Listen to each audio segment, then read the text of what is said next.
बिस्मिल्लाहिर्रहमानिर्रहीम। अस्सलाम वालेकुम दोस्तों, वेलकम टू सबाजी लाइब्रेरी।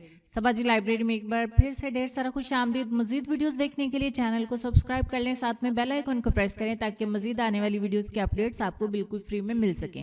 वीडियोस अच्छी लगे तो वीडियो को लाइक और शेयर जरूर किया करें, इससे हमारी हौसला अफजाई होती है। एक दफा एक शख्स प्यारे नबी पाक सल्लल्लाहु अलैहि वसल्लम की खिदमत में हाजिर हुआ और अर्ज किया कि नबी पाक सल्लल्लाहु अलैहि वसल्लम, मेरे अंदर 3 बुराइयां हैं, झूठ बोलना, चोरी करना और शराब पीना। मैं इनमें से एक बुराई छोड़ सकता हूँ, वो कौन सी बुराई छोड़ूं?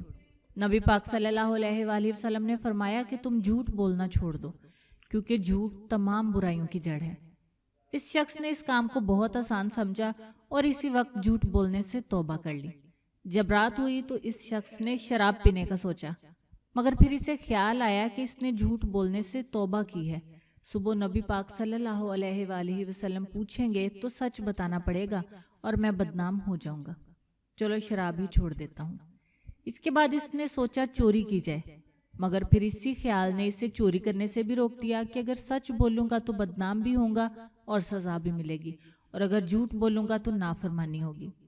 फिर इसने कहा कि चलो चोरी भी नहीं करते, और इस तरह एक झूठ ना बोल सकने की वजह से इसने चोरी से भी तौबा कर ली और शराब पीने से भी तौबा कर ली।